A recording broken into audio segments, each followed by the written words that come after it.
They say history is written by the victors, but sometimes the victors are so terrified by what they saw, they choose to forget it ever happened. We all know the legend of Thermopylae. We know the poetry of the 300 Spartans dying in the shade.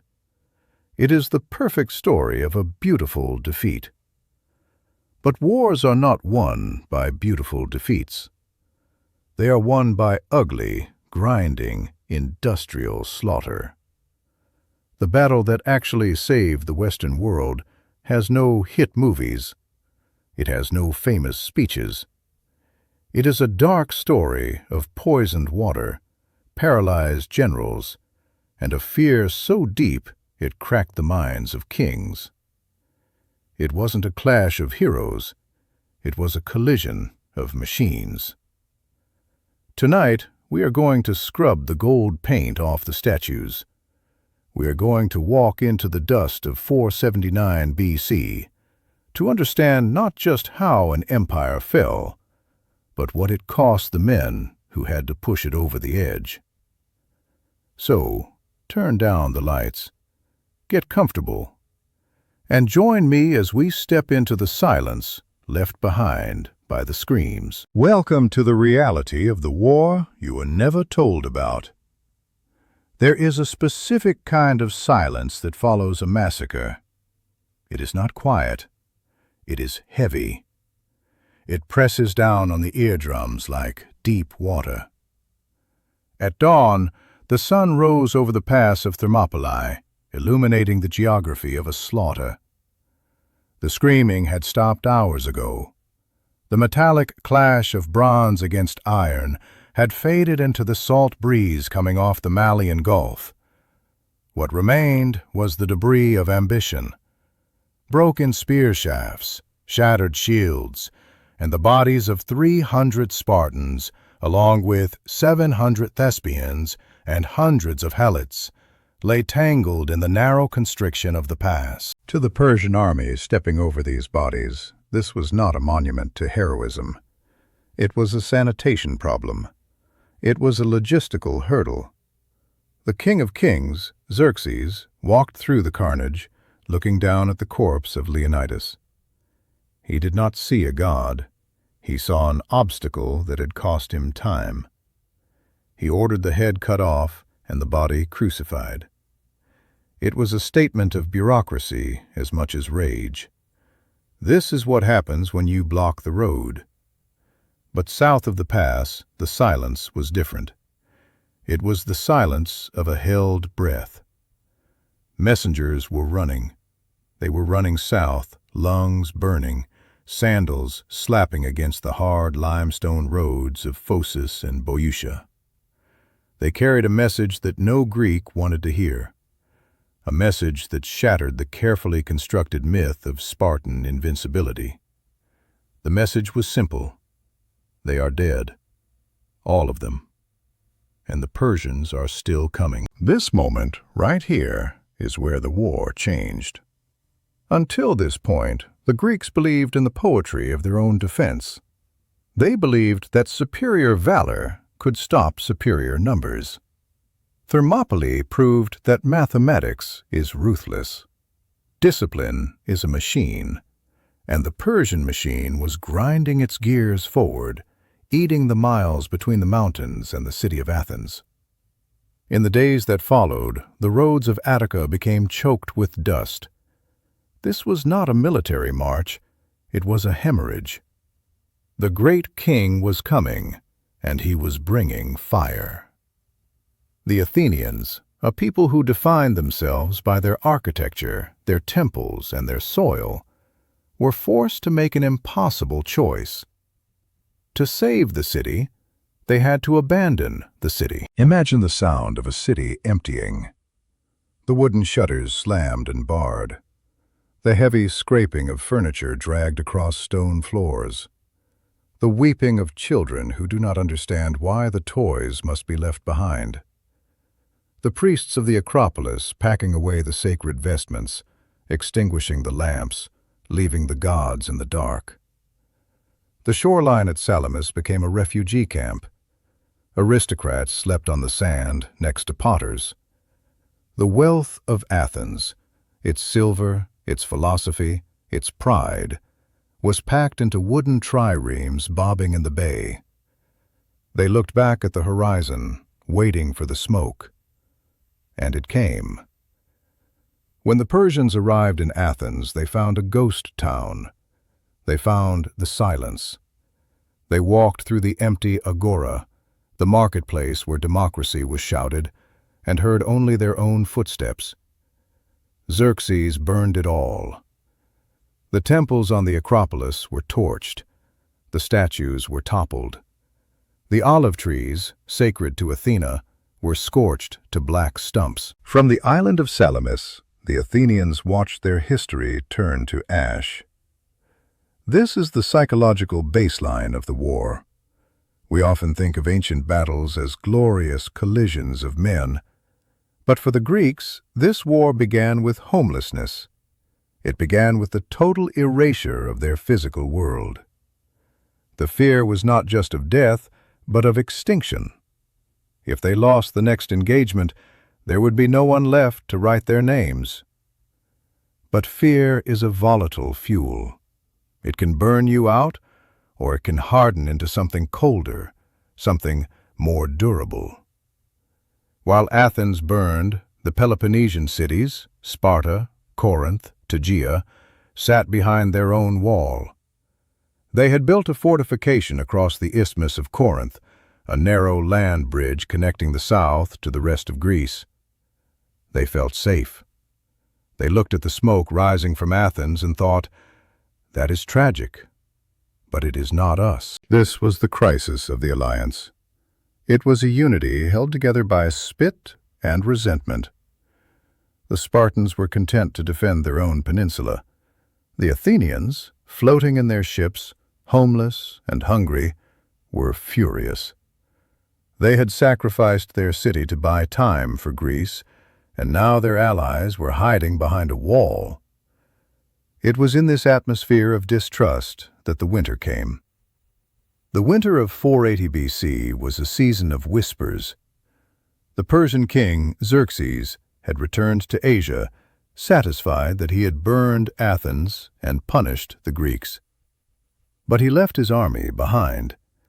He left his best general, Mardonius, with a force that modern historians estimate ranged anywhere from 80,000 to 120,000 men. Mardonius was not a barbarian caricature.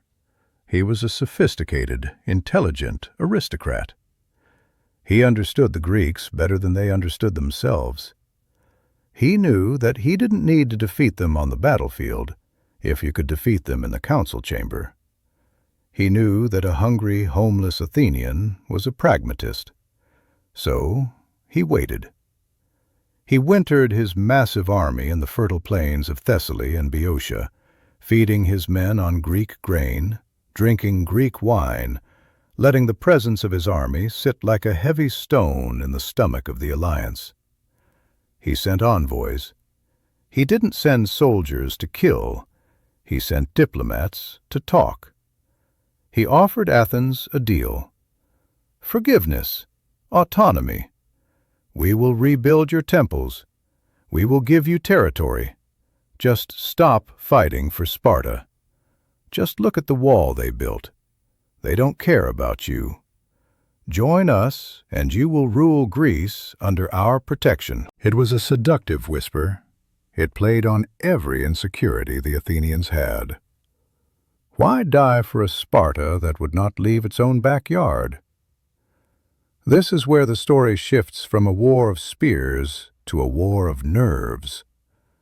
The fate of the Western world hung on a series of heated arguments in drafty rooms.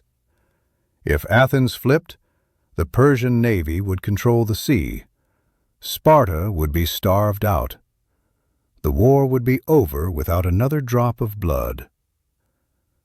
The Spartans panic. They finally realize that their wall at the isthmus is useless if the Athenian fleet turns against them. They send their own envoys to Athens. They beg. They promise. "Do not betray your blood," they say. We will feed your families. We will fight. The Athenians look at the Persian offer. Then they look at the Spartans. They are standing in the ruins of their city. The ash is still under their fingernails. And they make a choice that defies logic. They choose the harder path. They choose revenge over safety. They tell Mardonius, "As long as the sun moves across the sky, we will not make peace with the Persians." It is a moment of supreme defiance. But defiance does not feed an army. Defiance does not drive an occupier out of your country. For that, you need violence. Organized, industrial-scale violence. And for that, you need a leader. The king of Sparta, Leonidas, was dead. His son was a child.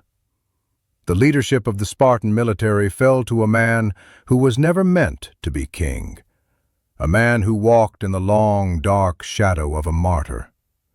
His name was Pausanias. Pausanias is one of history's most complicated figures. He is not the pure stoic hero. He is arrogant. He is ambitious. He acts as regent for his young cousin, the son of Leonidas. Imagine the weight on his shoulders. Every time he walks through the streets of Sparta, he sees the monuments to the dead king. He hears the songs sung about Thermopylae. He knows that he is the substitute. He is commanding a coalition that hates itself. The Athenians think the Spartans are cowards for delaying. The Spartans think the Athenians are reckless. The Corinthians are looking for an exit strategy, and facing them is Mardonius, an experienced Persian general sitting on the best cavalry in the world, waiting on the flat plains where his horses can run. Pausanias has to move. He cannot stay behind the wall. The Athenians have made it clear. March now, or we take the deal. So, in the summer of 479 BC, the order is given. The impossible happens. Sparta moves. It is difficult for us, sitting in the comfort of the modern world, to understand what it meant for the Spartan army to leave the Peloponnese. Their entire society was built on the fear of a slave revolt at home. Sending the army away was a terrifying gamble. But Pausanias marshals the troops. 5,000 Spartiates, the elite, the peers, the men who spent their lives drilling for this moment. 35,000 helots, lightly armed slaves, 7 for every master. 5,000 perioeci, free men but not citizens. It was the largest Spartan force ever assembled, and as they marched north, other cities joined them. Tegea, Corinth, Megara, a swelling river of bronze flowing toward the narrow neck of the isthmus. But let's pause and look at the logistics of this march. This is not a video game where units glide across a map. This is 50, 60, maybe 70,000 men moving on dirt roads. Think of the noise. The sheer acoustic volume of 70,000 pairs of sandals, the clanking of shields, the creaking of wooden wagons carrying barley and water. Think of the heat. It is July or August in Greece. The air is shimmering. The temperature is pushing 35, 40 degrees Celsius. These men are carrying 30 kilograms of bronze and oak. The sweat rots the leather straps of their armor. The dust kicked up by the column creates a suffocating cloud that hangs over the army, visible for miles. They are drinking thousands of gallons of water a day. If they stop near a small stream, the stream runs dry before the rear guard even reaches it. They are eating tons of grain that must be carried by mules, because the land they are marching through has been picked clean by the war. This is a march of misery, blisters, heat stroke, dysentery, arguments breaking out between contingents, the Spartans refusing to talk to the Athenians mocking the slow pace of the Spartans. It is a miracle they didn't kill each other before they ever saw a Persian. And ahead of them, waiting in Boeotia, was Mardonius. The Persian general knew they were coming. His scouts had watched the dust cloud rise. He had chosen his ground carefully. He was not going to fight in the mountains, where the heavy Greek infantry had the advantage. He was going to draw them out. He established his camp near the Asopus River, near the small town of Plataea. He built a wooden stockade, a square mile of fortifications. He cut down the forests to create clear lanes for his cavalry. He was transforming the landscape into a killing floor. This was the difference between the two armies. The Greeks were a militia of citizens, farmers, potters, aristocrats, led by a warrior caste. They were fighting for an idea. The Persians were an imperial machine. They had engineers who could divert rivers. They had accountants who tracked every arrow. They had soldiers conscripted from the edges of the known world, Scythians, Bactrians, Indians, Egyptians. It was a multicultural steamroller designed to crush resistance through weight and organization. Mardonius sat in his tent, drinking wine from a gold cup, and watched the southern passes of Mount Cithaeron. He wanted the Greeks to come down to the plain. He invited them, and finally they appeared. The Greek army crested the ridges of Mount Cithaeron. They looked down into the valley of the Asopus. Below them, stretching as far as the eye could see, was the Persian encampment. The smoke from thousands of cooking fires drifted up. The glitter of gold and bronze from the Persian lines was blinding. To the Greek soldier, standing on that ridge, the sight must have been paralyzing. The enemy outnumbered them. The enemy had horses. The enemy had archers who could blot out the sun. But Pausanias did not take the bait. He looked at the flat ground below, the ground that Mardonius had cleared for his cavalry, and he stopped. He ordered the army to hold the high ground. He positioned his forces along the foothills where the rocky terrain would break a cavalry charge. It was a stalemate, a staring contest between two massive predators. On one side, the great king's army, a dragon of 1,000 scales, coiled around the river, waiting to strike. On the other side, the bronze wall of the Greeks, perched on the slopes, hungry, thirsty, and terrified. Pausanias knew that he could not attack. To go down into the plain was suicide. Mardonius knew he could not attack.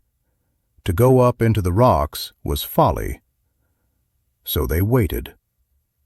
Day 1 passed. The sun beat down. Day 2 passed. The water supplies began to dwindle. But Mardonius was not a man to wait forever. He began to probe. He sent his cavalry not to charge the phalanx, but to harass, to annoy, to sting.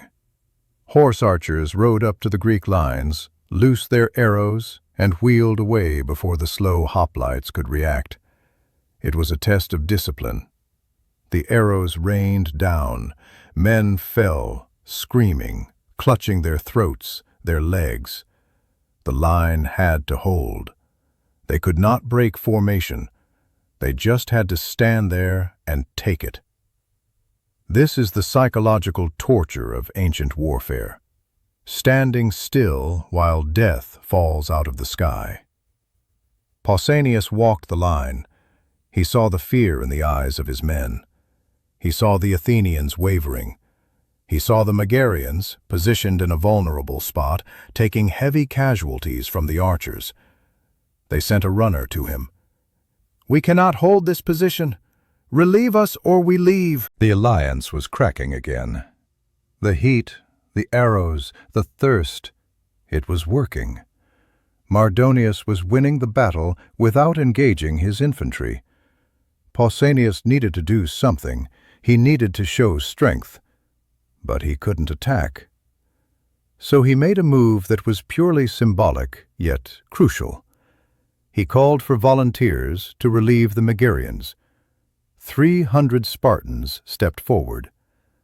It was a deliberate echo. 300, just like at Thermopylae. They marched down to the exposed position. They stood under the rain of arrows. They took the brunt of the Persian hate. It was a message to the rest of the army. We are still here. We are not afraid. Hold the line. And in that skirmish, a small victory occurred. A lucky javelin strike. The Persian cavalry commander, Mecistius, a man of immense stature, riding a horse with a golden bit, was thrown. The Greeks swarmed him. His armor was so heavy, so comprehensive, scales of gold and iron, that they couldn't find a place to stab him. Finally, someone drove a spike through his eye. The Persians wailed. The sound of their grief rolled across the valley. They shaved their heads and cut the manes of their horses in mourning. The Greeks cheered. They dragged the body of the Persian commander along the lines, letting the men see that these golden monsters could bleed. It was a morale boost, a shot of adrenaline. But it was a false dawn. Mardonius was not rattled. He had lost a captain, but he still held the river. He still held the water. And he saw that the Greeks were moving. Emboldened by the skirmish, Pausanias ordered a shift. The army moved lower, closer to the plain, seeking a better water source, the Gargaphia spring. It was a mistake. By moving down, they entered the kill zone. They were now within easy reach of the Persian cavalry. They had given up the safety of the rocks for the promise of water. As the sun set on the eve of the main battle, the situation was precarious. The Greeks were strung out along a series of low ridges. Their supply lines were being raided. Their commanders were arguing. They were tired. They were dusty. They were thousands of miles from the world they understood. And across the dark valley, the Persian drums began to beat. A rhythmic, low thumping that vibrated in the chest cavities of the Greek hoplites. The grand ambition of the alliance was about to meet the reality of the machine. The revenge they sought was close, but so was their destruction. The silence of the massacre at Thermopylae was a distant memory. Now, there was only the noise of the coming storm. The prelude was over. The pieces were set. The breathing room was gone. Tomorrow, the world would break. The river Asopus is not a mighty waterway. In the summer heat of Boeotia, it is often little more than a muddy trench, a sluggish vein winding through the tall reeds and the flat, dusty earth. But in the late summer of 479 BC, this narrow stream became the most dangerous border on earth. On the north bank lay the world of the east. The Persian encampment was a city in its own right. It was a sprawling grid of tents, pavilions, and horse lines that smelled of exotic spices, roasting meat, and the sweat of animals brought from the steppes of Central Asia. Here there was order. There was hierarchy. Men bowed to their superiors, and everyone bowed to Mardonius. It was an empire in miniature, confident in its scale, waiting for the inevitable victory that history had promised it. On the south bank, clinging to the foothills of Mount Cithaeron, lay the world of the west. The Greek line was a jagged scar of bronze. There were no pavilions here. There was no surplus of grain. There was only a loose confederation of squabbling city-states, united by a desperate terror and a shared language. They were outnumbered 3-1, maybe 4-1. For 8 long days, these two worlds just stared at each other. To understand the tension of this moment, You have to understand the silence of a standoff. It is not peaceful. It is a vibrating, nauseating suspense. Imagine 70,000 men waking up every morning, strapping on 30 pounds of bronze armor, taking their place in the line, and waiting to see if today is the day they die. The sun climbs, the metal heats up, the skin blisters, and nothing happens. Mardonius was content to wait. He knew the Greeks were fracturing. He knew that an alliance of democracies and oligarchies is a fragile thing, prone to debate and delay. He had the money, he had the food, he had the time. But he also had the cavalry. The Persian horsemen were the ghosts of the battlefield. They did not fight like the Greeks. The Greek way of war was a collision, two heavy walls slamming together until one broke. The Persian way was fluid. It was water against stone. Every day the Persian squadrons would splash across the shallow ford of the Asopus. They rode light, fast horses, controlling them with their knees, their hands free to loose arrows.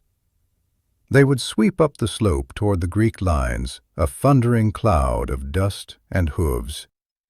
The Greeks could do nothing. A hoplite is a formidable killing machine, but he is slow. He is an anvil, not a hammer. If he breaks formation to chase a horse, he dies. So they stood there, thousands of men locking their shields together, listening to the rattle of arrows against bronze. Clang, clang, thud. Sometimes an arrow found a gap, a throat, an armpit, a groin. A man would drop. The line would shuffle to fill the space. The man behind him would step over the body, planting his sandals in the bloody dust, and lock his shield. The discipline required to do this, to stand still while men on horses use you for target practice, is a psychological burden that is hard to calculate. It turns men into statues. It turns anxiety into a physical weight. This was the mathematics of killing. The Greek phalanx was not designed for this. It was designed for a sprint, a crash, and a push. It was a machine powered by adrenaline and cohesion. But Mardonius was denying them the crash. He was stripping the gears one by one. He targeted their stomachs. The Greek army required a massive logistical tale. Every day, wagon trains struggled over the mountain passes behind them, bringing bread, wine, and cheese from the Peloponnese. Mardonius sent his cavalry around the flanks into the dark passes of the mountains. They fell upon a supply convoy. They slaughtered the mules. They burned the wagons. They killed the drivers. That night, the Greek camp went hungry. The next night, the rations were cut in half. The murmurs began. The Athenians looked at the Spartans and wondered if they had a plan. The Spartans looked at the sky and waited for the omens to change. But the true crisis was water. The Greek army had moved to the Gargaphia spring to secure a reliable source. It was the lifeblood of the army. 70,000 men, plus camp followers and animals, can drain a small lake in days. The spring was their tether to existence. Mardonius knew this. He didn't need to storm the Greek line. He just needed to sever the artery. On the 10th day, he launched a massive cavalry raid. But this time, they didn't just shoot arrows. They pushed through. They rode hard against the Greek flank, overwhelming the guards, and they reached the spring. They didn't drink from it. They destroyed it. They rode their horses into the water, churning the mud with their hooves. They dumped rotting debris, dirt, and perhaps even poison into the source. In an hour, the crystal-clear water of Gargaphia was turned into a foul brown sludge. The news rippled down the Greek line like a shockwave. The water is gone. Suddenly, the standoff was over. You can fight without food for a few days. You can fight without sleep. But in the Greek summer, under bronze armor, without water, you are dead in 24 hours. Pausanias, the Spartan regent, stood in the dust and realized the trap had snapped shut. His supply lines were cut. His water was poisoned. His men were being bled dry by arrows. If they stayed here, they would die of thirst, or they would dissolve into anarchy. He summoned the commanders, the generals from Athens, from Corinth, from Megara. They met in the twilight, huddled in a circle, their faces gaunt, their lips cracked from dehydration. The debate was furious. The Athenians wanted to attack. The Corinthians wanted to retreat. Pausanias made the call. It was the only choice left. "We retreat," he said, "tonight." But this was not a surrender. It was a repositioning.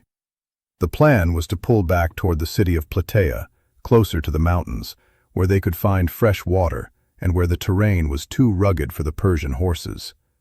It sounded simple. On a map, it is a movement of a few miles. But moving an army of tens of thousands of mixed nationalities, speaking different dialects, in the middle of the night, in the face of the enemy, is one of the most difficult maneuvers in warfare. It requires absolute silence. It requires perfect timing. It requires trust. The Greeks had none of these things. Night fell. The fires were kept low to deceive the Persians. The order was whispered down the line. Pack up, line up, move out. And then chaos took over. The center of the Greek line, the contingents from the smaller city-states, didn't just retreat, they ran. Whether it was fear or confusion or simply a desperate desire to get away from the arrows, they marched miles past the designated rally point. They ended up scattered near the temple of Hera, outside the city of Plataea, far from where they were supposed to be. They effectively removed themselves from the battle. The Athenians on the left wing began to move, but they were suspicious. They didn't trust the Spartans. They moved slowly, constantly looking back, waiting to see if their allies were actually leaving or if this was some kind of Spartan trick to leave Athens exposed. And on the right wing, the Spartans didn't move at all. This is one of the most bizarre and human moments in the history of war. The entire fate of the West hung in the balance. The army was splitting apart. The enemy was sleeping a mile away. And the Spartan leadership was paralyzed by an argument with a single man. His name was Amompharitus. He was a battalion commander, a Spartiate, a man bred from birth to believe that retreat was a moral failing. He had not been at the council of war. When the order came down to pull back, he refused. Imagine the scene. It is pitch black. The rest of the army is leaving. Pausanias is standing there, furious, pleading with his subordinate. "It is a tactical withdrawal," Pausanias hisses. "We are moving to better ground." Amompharitus picks up a large rock with both hands. He throws it at Pausanias's feet with a heavy thud. "With this pebble," Amompharitus declares, "I cast my vote against fleeing from the strangers." He called the Persians strangers. He wouldn't even dignify them with the name of an enemy. To him, this was politics. This was cowardice.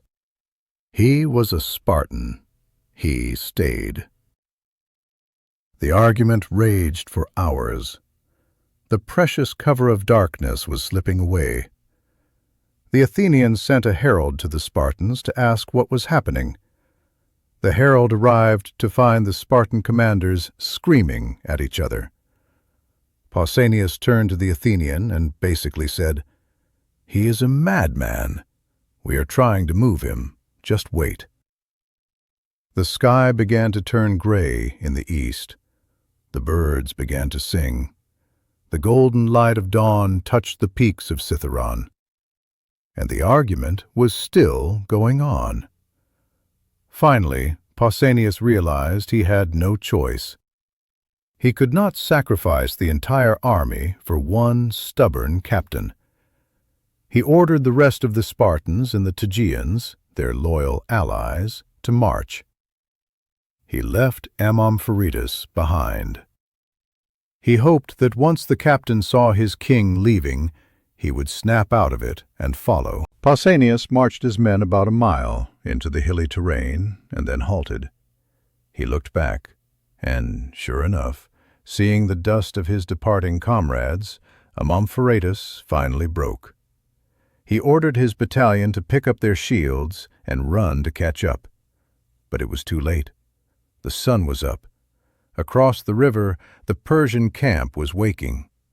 Sentries rubbed their eyes and looked across the valley. They expected to see the wall of bronze. Instead, they saw empty ridges. They saw the debris of a hasty camp. And then they saw the Spartans. A singular, isolated column of men, marching slowly through the hills, separated from the rest of their army. The news was brought to Mardonius. He rushed out of his tent and looked. To him, this did not look like a maneuver. It looked like a rout. It looked like the Greeks had panicked in the night and fallen apart. The center was gone. The Athenians were hidden by the hills. The Spartans were alone. This was the moment he had waited for all winter. The lion was wounded and limping away. Mardonius did not form up his heavy infantry. He did not organize a methodical advance. He got excited. He wanted the glory of running them down. He ordered the cavalry to mount up. He ordered the archers forward.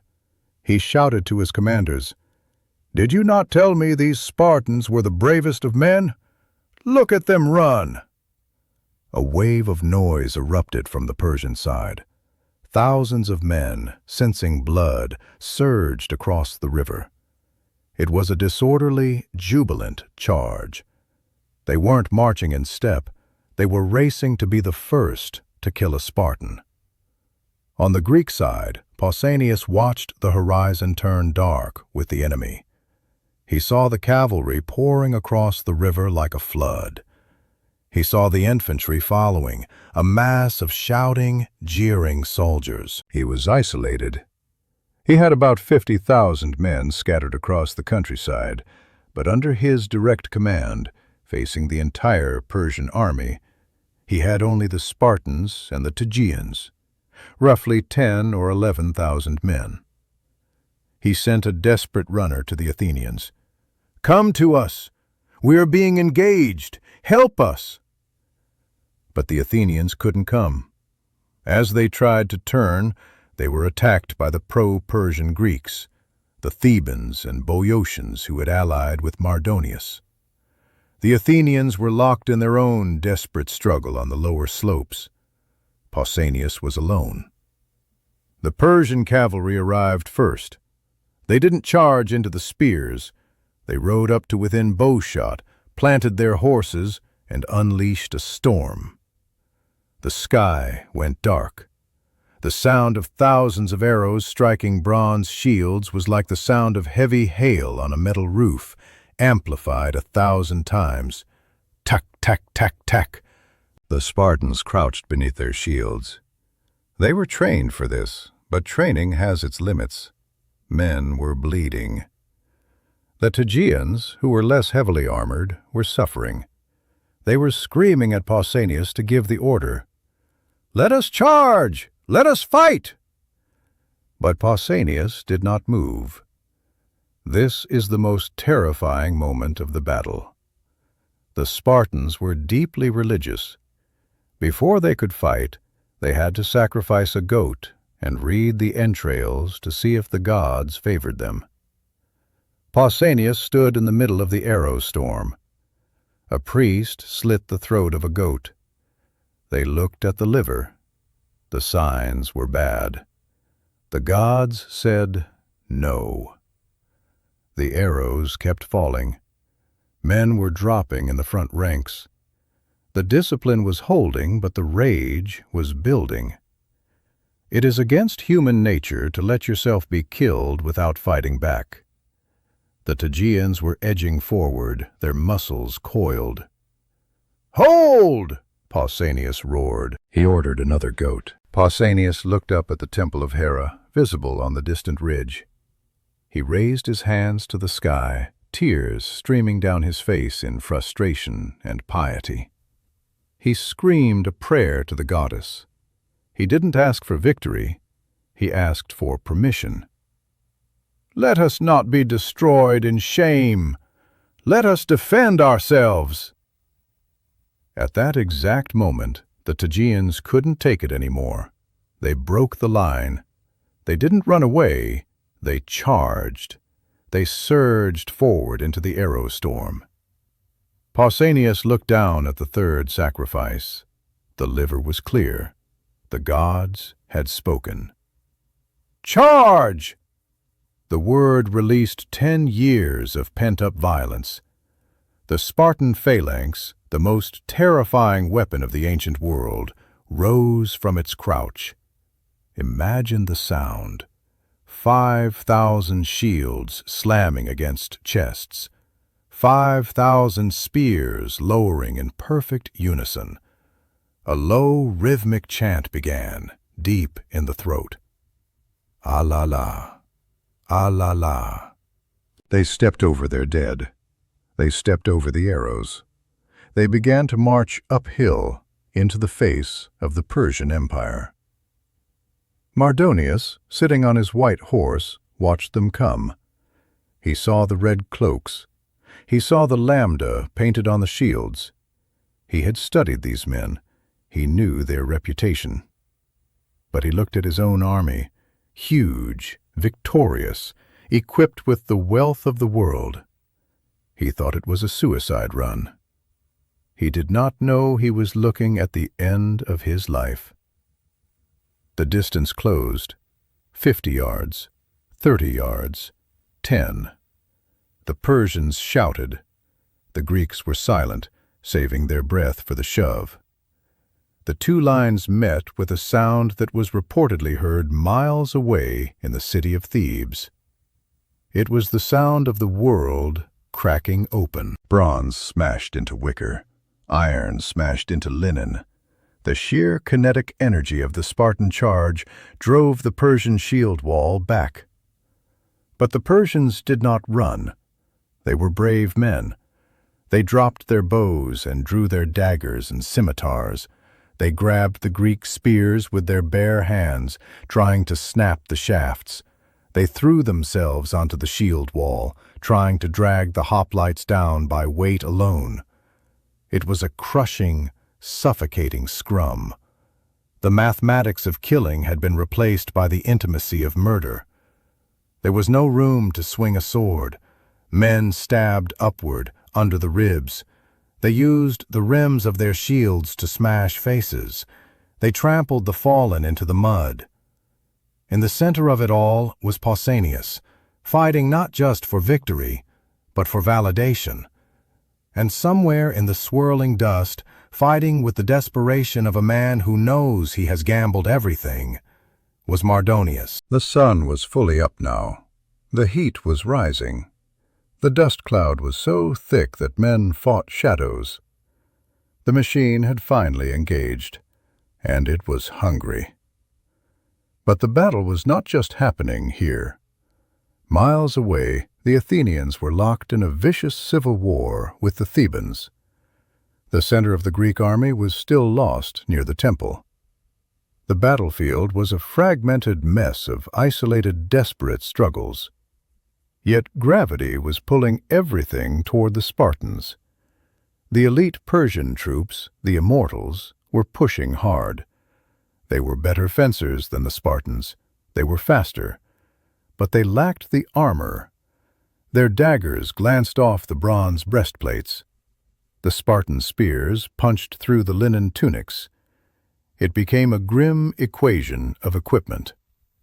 The Persians had to strike a perfect blow to kill.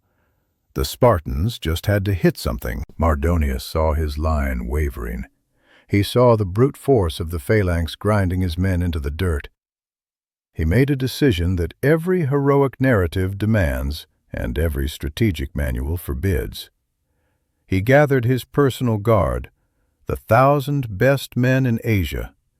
He drew his sword, and he rode into the melee. He was going to break the Spartans himself, or he was going to die trying. The cliffhanger of history is suspended right here. The general of the East, surrounded by gold and purple, charging into the wall of the West.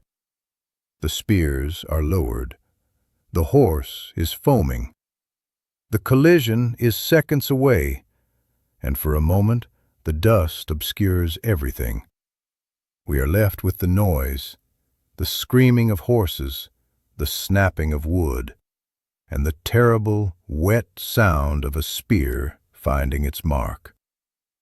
The outcome of the war, the future of Athens, the legacy of Western civilization, all of it came down to who would stay standing in the next 10 seconds. The machine was about to break. But which one? The collision of two armies is not a singular event. It is not a hand clap. It is a grinding, continuous geological process.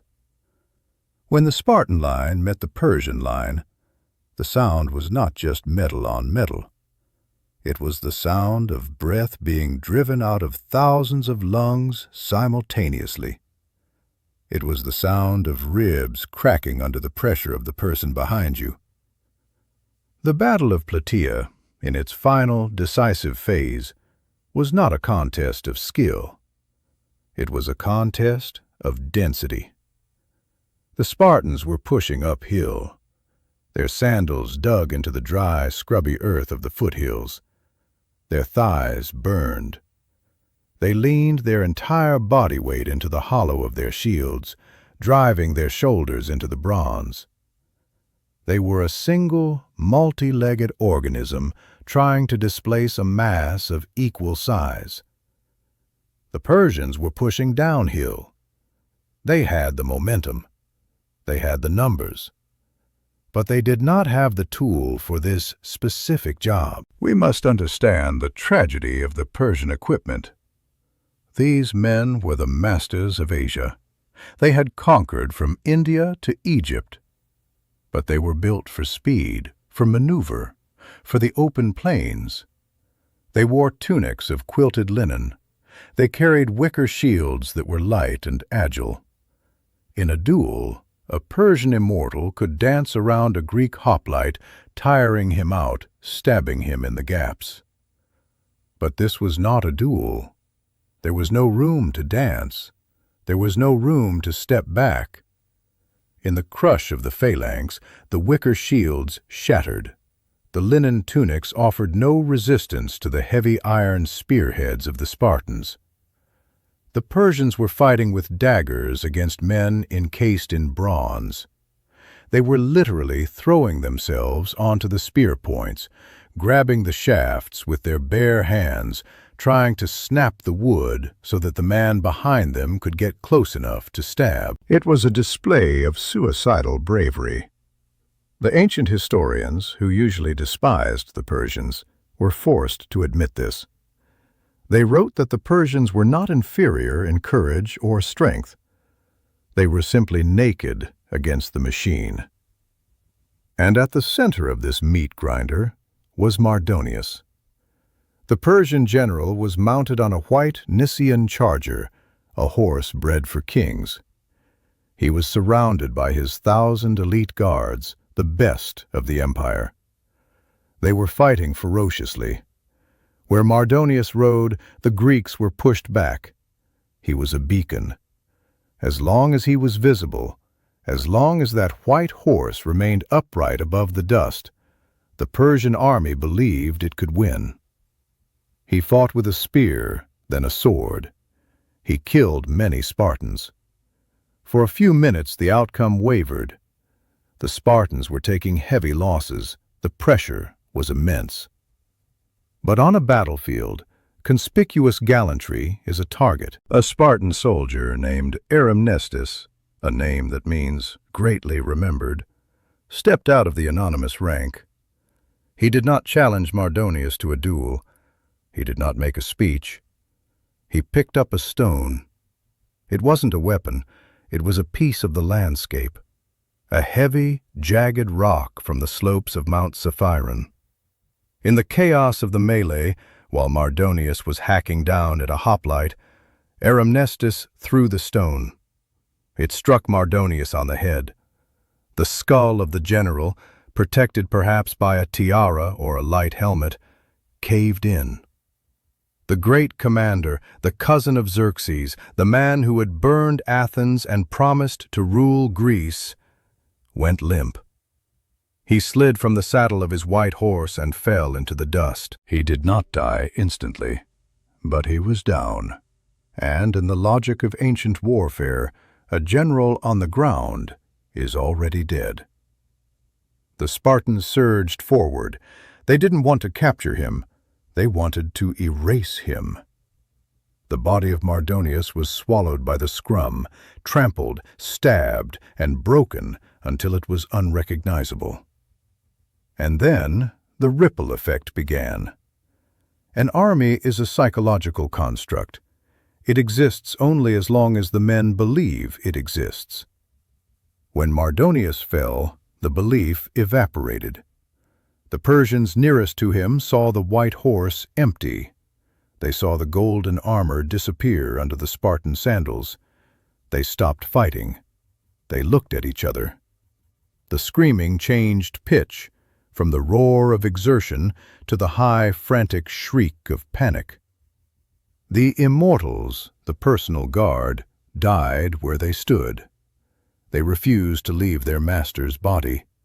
They formed a circle and were slaughtered to the last man. But behind them, the levies, the conscripts, the men from the far reaches of the empire who had been dragged to this dusty field in Greece, they broke.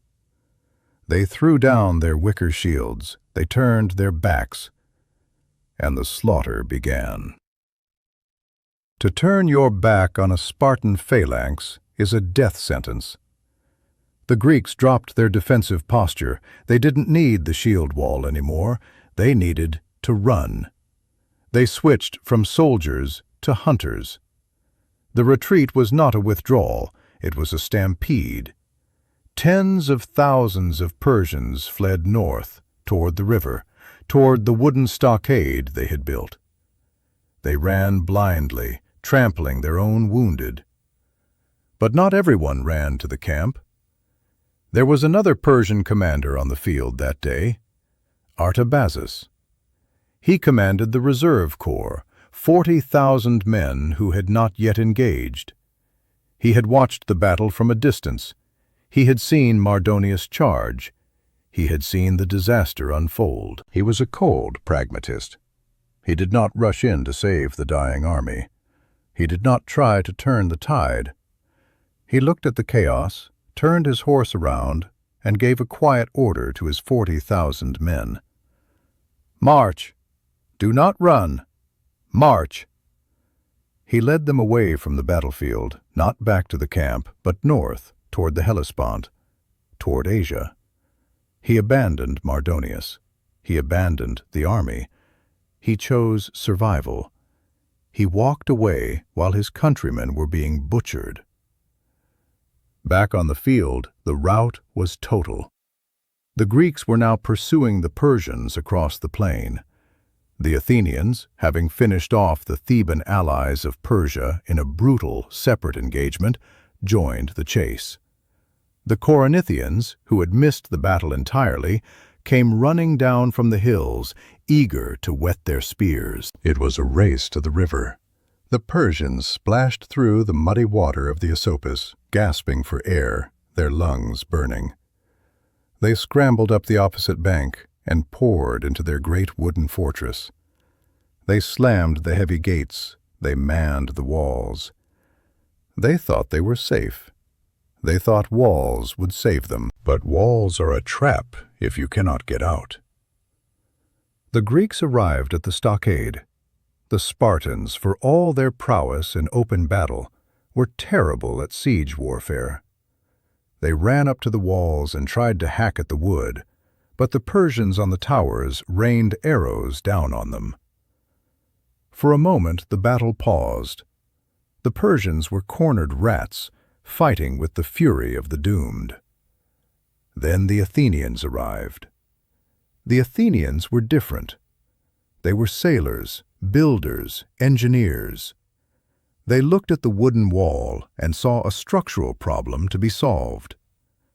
They didn't just hack, they dismantled. They brought up beams.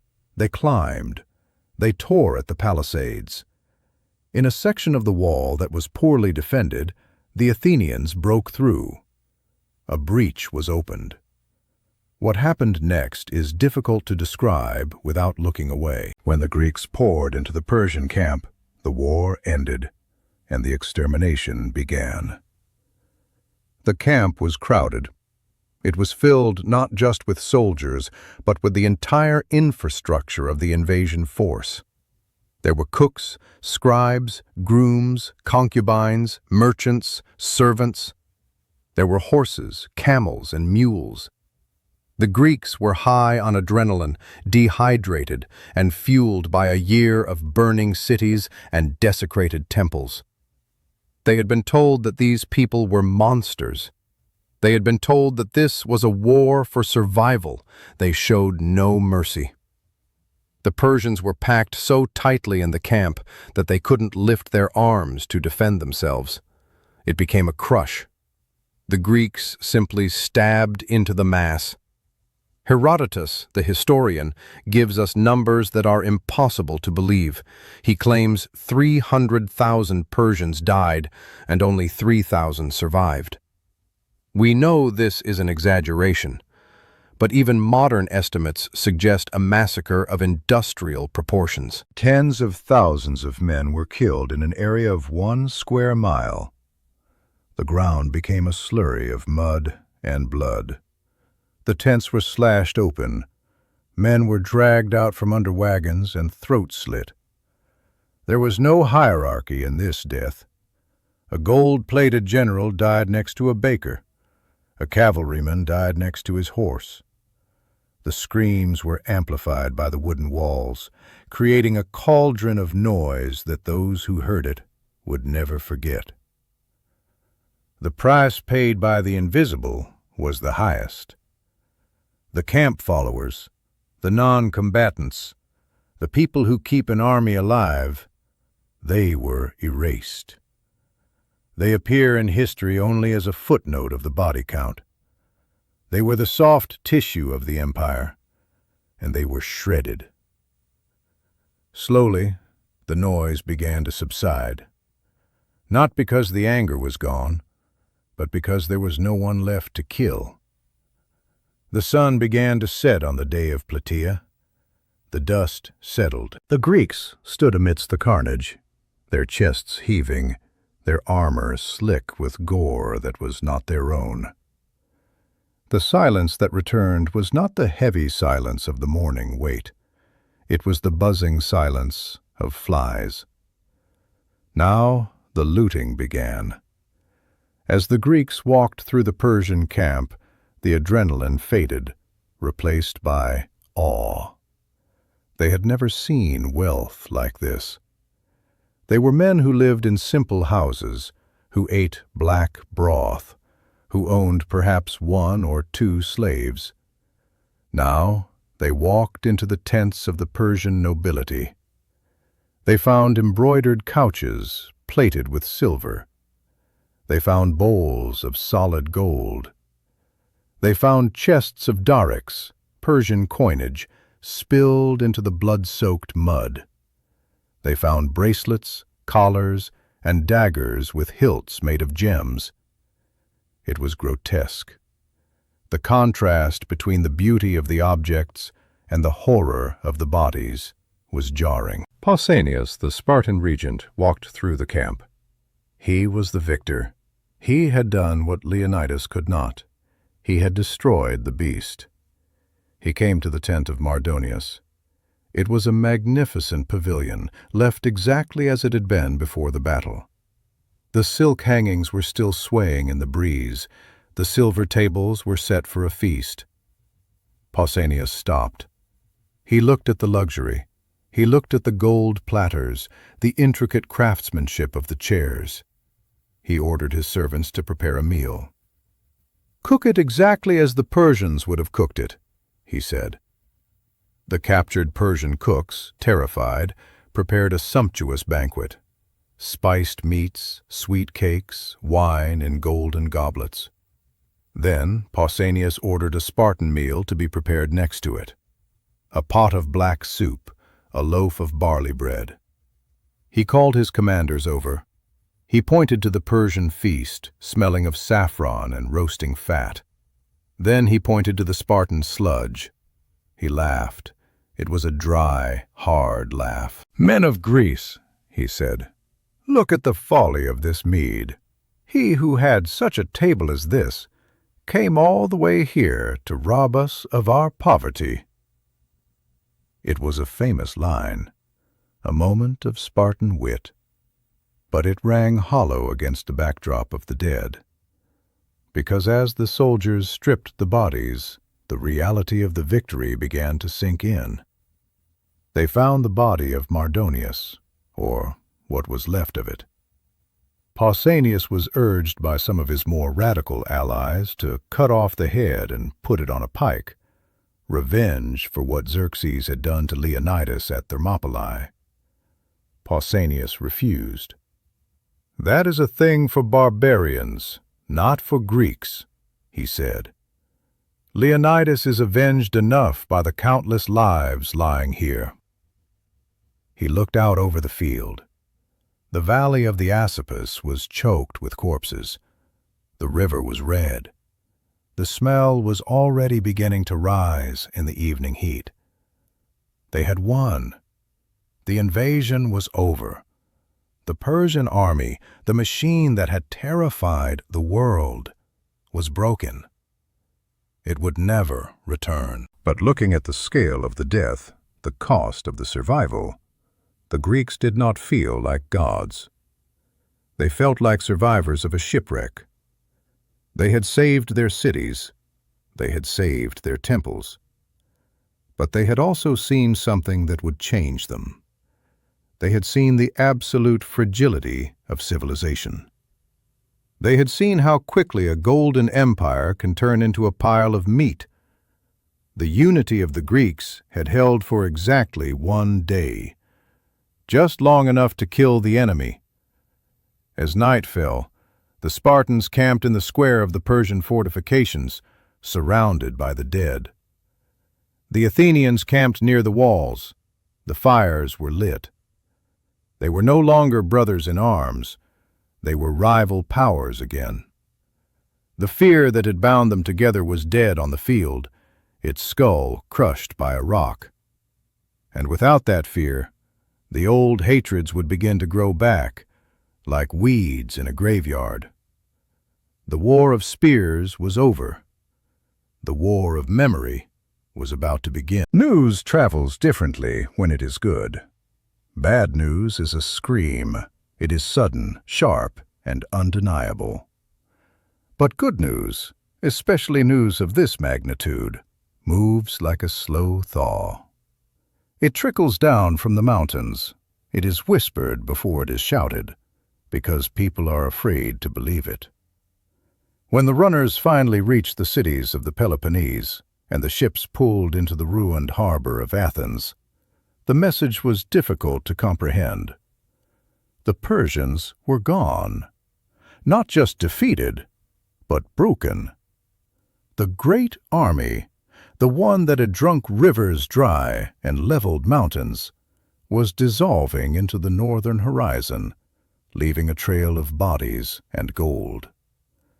For the first time in 2 years, the Greeks looked at the sea and did not see a threat.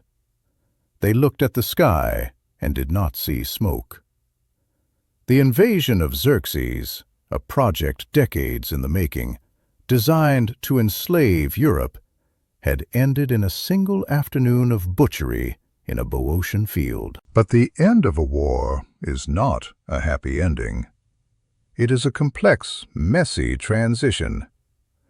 As the celebrations began, the sacrifices, the drinking, the pouring of wine on the earth, a strange mood settled over the victors.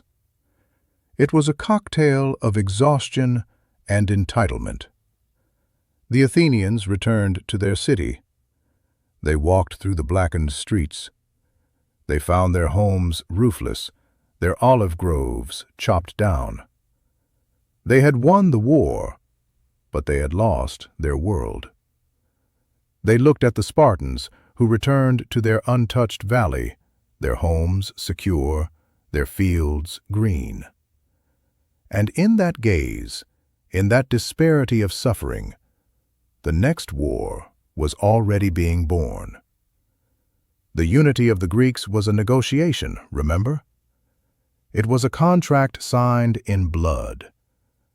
Now that the blood had dried, the contract was void.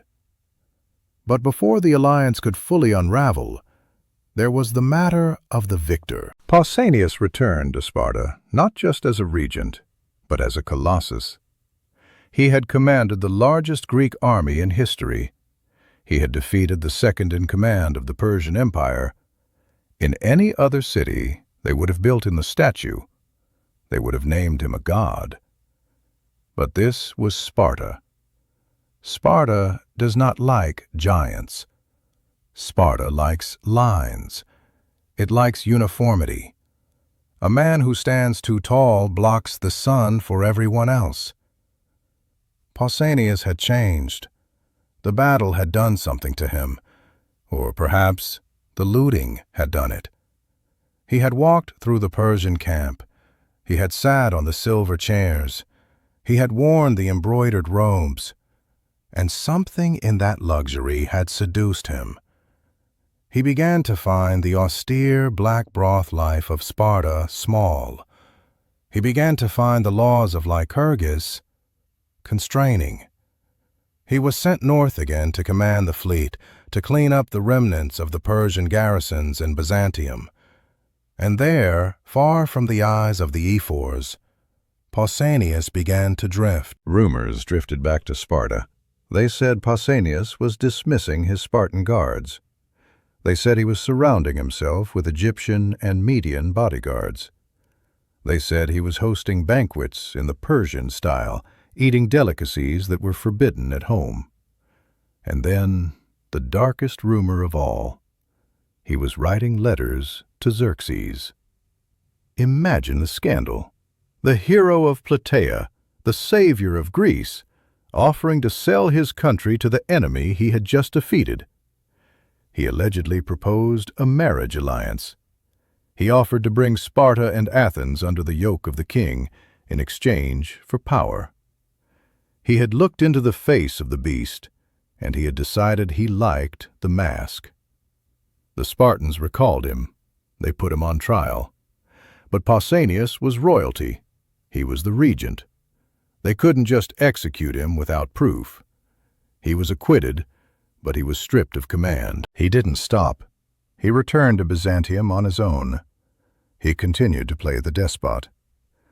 The Athenians, seizing the moral high ground, drove him out. He returned to Sparta, a bitter, broken man, still dreaming of imperial glory. The end of Pausanias is one of the most haunting stories of the aftermath. It is a ghost story about the cost of ambition. The ephors finally got their proof, a letter intercepted by a slave. They moved to arrest him. Pausanias, sensing the trap, ran. He didn't run to a fortress. He ran to a temple. The temple of Athena of the Brazen House. In Greek law, a temple is sanctuary. You cannot touch a man who has taken refuge at the altar. To drag him out would be sacrilege. The gods would punish the city. So the Spartans, practical and ruthless, found a workaround. They couldn't drag him out, but they didn't have to let him out. They brought bricks. They brought mortar, and they walled up the doors of the temple. Tradition says that Pausanias's own mother came down, picked up the first brick, and placed it on the threshold in silence. They sat outside and waited. Inside the cold stone sanctuary, the hero of Plataea, the man who had stood amidst the gold of Mardonius, starved to death. He dehydrated in the dark, just a few feet from the city he had saved. When they heard his breathing stop, they broke down the wall and dragged his body out just before he died, so his corpse wouldn't pollute the holy ground. He was the first casualty of the peace, a man who couldn't transition from the adrenaline of the apocalypse to the boredom of survival. While Pausanias was dying in the dark, the geopolitical tectonic plates were shifting. Athens was done being a victim. They had the fleet, they had the momentum. They looked at Sparta's isolationism and decided they needed a guarantee. They began to build the long walls. These were not just city walls. They were massive fortifications, connecting Athens to its port Piraeus, 4 miles away. It turned the city into an island on land. As long as they had the walls and the ships, they could never be starved out. They could never be conquered by a land army. Sparta sent envoys. They were polite, but the subtext was threatening. "Stop building," they said. "Walls are bad. If the Persians come back, they will use your city as a fortress. For the good of Greece, stay open." The Athenians smiled. They stalled the envoys. They kept building. Every man, woman, and child carried stones. They used tombstones from the cemeteries to fill the gaps. The walls rose, messy and defiant. When the walls were finished, the message was clear. Athens does not trust Sparta. The alliance against Persia was over. The Cold War of antiquity had begun. The entity that we call the West was forged in this fracture. The tension between the land power, Sparta, and the sea power, Athens, would drive the next 50 years of history. It would lead to the golden age of Pericles, the Parthenon, the tragedies of Sophocles, all created in the pressure cooker of this rivalry. But let us go back to the field, back to Plataea. Once the bodies were buried, and there were mass graves, great mounds of earth that you can still see traces of today, the Greeks decided to build a monument. They took the spoils of war. They took the swords, the armor, the gold plate of Mardonius. They melted down 1/10 of it. They commissioned a column to be set up at the holiest site in the world, the Temple of Apollo at Delphi. It was not a statue of a man. It was a serpent column, 3 bronze snakes, intertwined, rising up from the earth, their heads flaring out to support a golden tripod. It was a masterpiece of casting. On the coils of the snakes, they inscribed the names. This is where memory becomes political. Who fought? Who died? Who matters? There are 31 names carved into the bronze: Sparta, Athens, Corinth, Tegea, Sicyon. The list goes on. But it is a short list. Hundreds of cities in the Greek world. Only 31 names on the metal. If you were not on the list, you were not part of the victory. You were forgotten. Or worse, you were remembered as a collaborator. The Thebans who had fought for Persia were branded with eternal shame. Their names were not in bronze, they were in the book of traitors. That serpent column still exists. You can stand in front of it today. It is not in Delphi anymore. It stands in the Hippodrome of Istanbul, modern-day Turkey. The heads are gone, smashed or stolen centuries ago, but the coils remain. You can still read the names scratched into the green, oxidized metal by a craftsman 2,500 years ago. It is a chilling object. It is the receipt for the war. It is the proof that 31 cities decided to stand against the tide of history and won. But memory is slippery. The bronze stays, but the story changes. In the years that followed, the Battle of Plataea began to fade. It was too messy. It was too complicated. It required acknowledging that Sparta and Athens had worked together. It required acknowledging the role of the Tegeans, the Corinthians, the Megarians. It was much easier to tell the story of Thermopylae. Thermopylae was perfect. It was pure.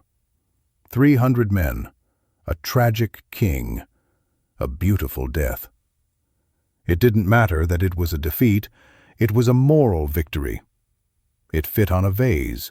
It fit in a poem. Plataea was a slaughter in the mud, won by a starving army that hated its own commanders. It was a tactical mess salvaged by brute force. So, the Greeks began to edit their own history. They elevated Leonidas to the status of a demigod. They let Pausanias fade into infamy.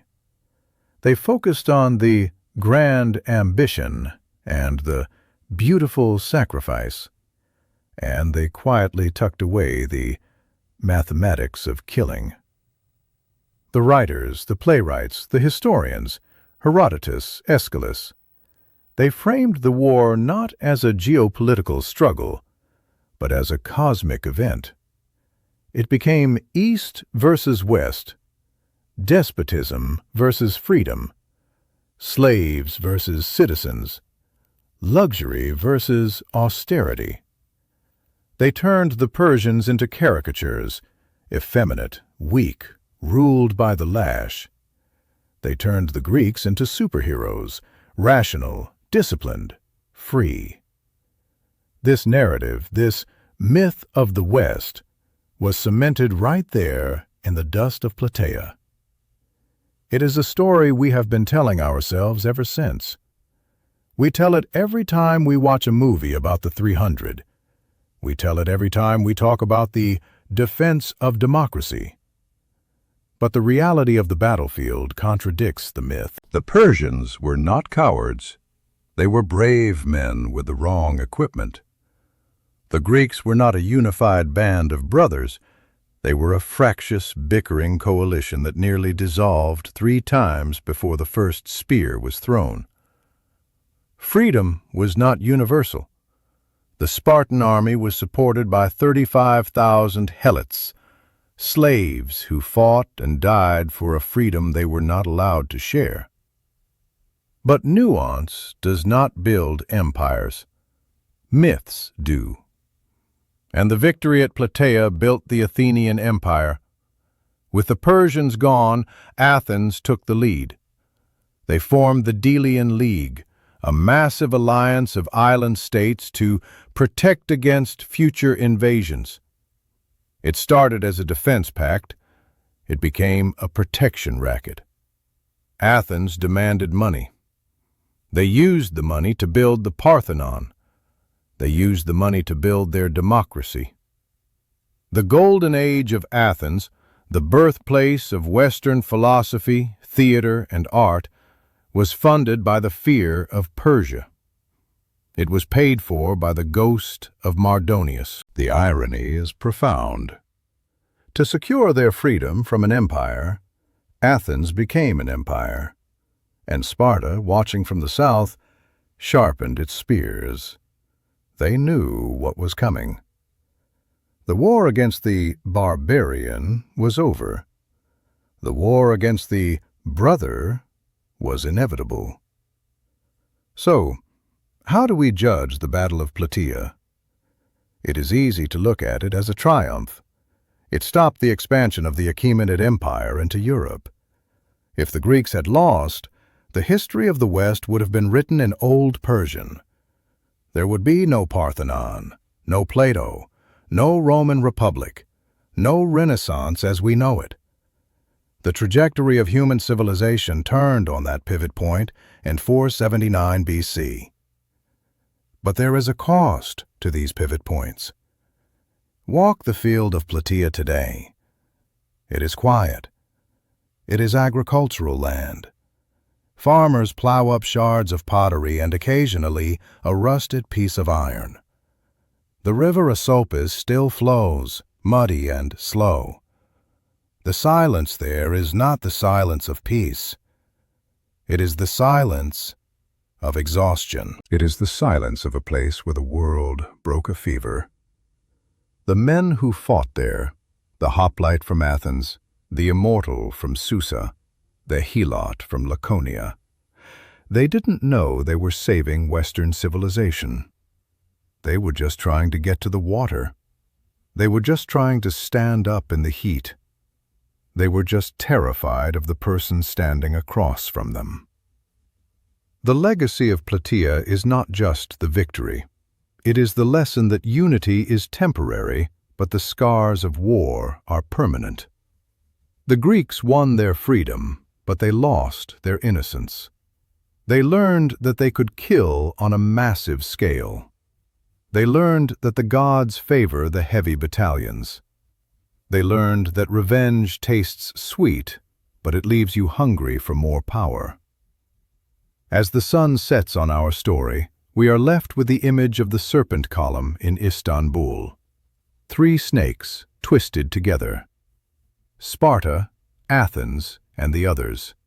Twisted by necessity, bound by fear. The heads are gone. The gold is gone. But the twist remains. The tension remains. Every empire falls. Every revenge echoes longer than the crime. The Persians retreated, but the war never really ended. It just changed shape. It moved from the battlefield to the mind. And in the silence after the screams, if you listen closely, you can still hear the heavy breathing of men standing in the dust, waiting for the world to change. This is the story of Plataea. Not a myth, not a legend, just the reality of the machine and the men who had to feed it.